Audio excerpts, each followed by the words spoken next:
Pagbasa mula sa mga gawa ng mga apostol. May dumating doon na ilang taong mula sa Judea at nagturo sa mga kapatid. Kapag hindi kayo nagpatuli ayon sa kaugaliang itinuturo ni Moises, hindi kayo maliligtas. Mahigpit itong tinutulan ni Pablo at Bernabe at naging mainitan ang kanilang pagtatalo. Kaya't napagpasyahang papuntahin sa Jerusalem sina Pablo at Bernabe at ilan pang kapatid na taga-Antioquia upang ang suliraning ito ay isang guni sa mga apostol at sa pinuno ng iglesia.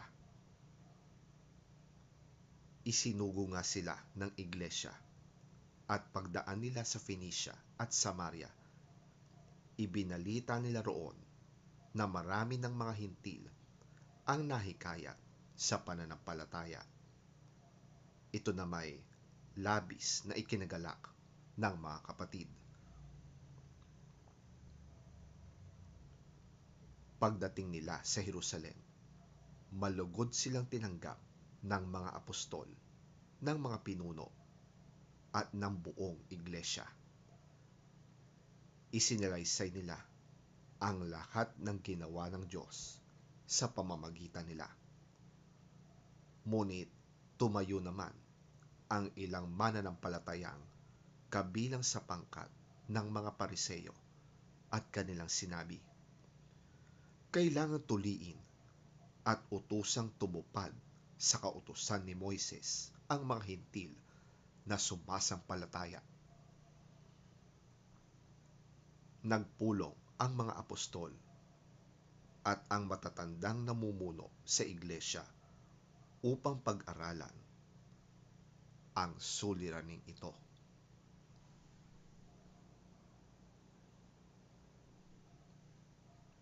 Ang salita ng Diyos.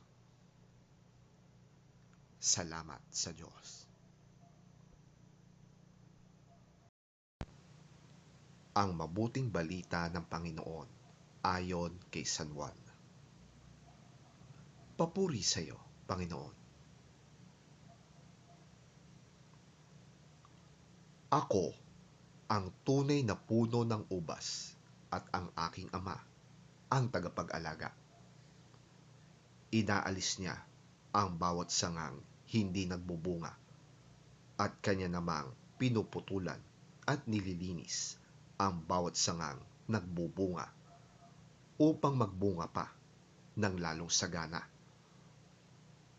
Nalinis na kayo sa pamamagitan ng salitang sinabi ko sa inyo. Manatili kayo sa akin at mananatili din ako sa inyo. Hindi magbubunga ang sangang hindi nananatili sa puno. Gayon din naman, hindi kayo magbubunga kung hindi kayo mananatili sa akin. Ako nga ang puno ng ubas at kayo ang mga sanga.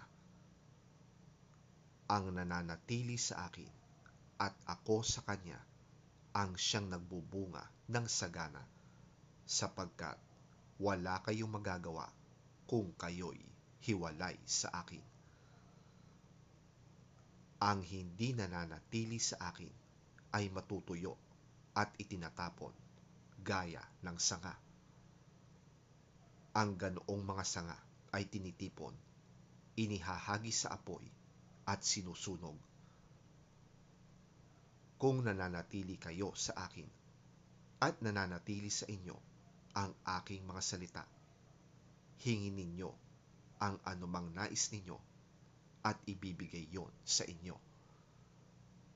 Napaparangalan ang aking ama kung kayo'y masaganang nagbubunga bilang aking mga alagad.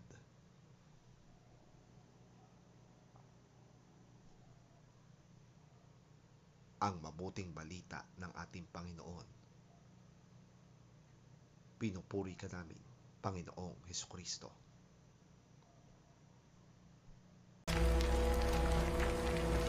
I am the real vine, and my Father is the gardener.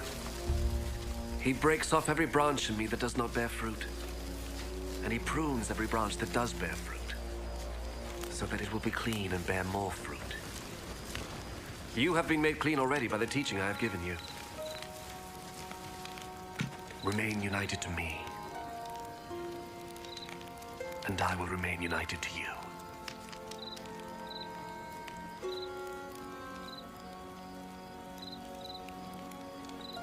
A branch cannot bear fruit by itself.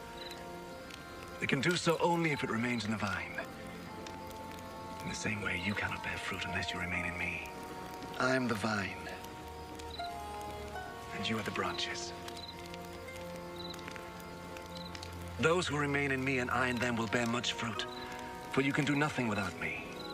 Those who do not remain in me are thrown out like a branch and dry up.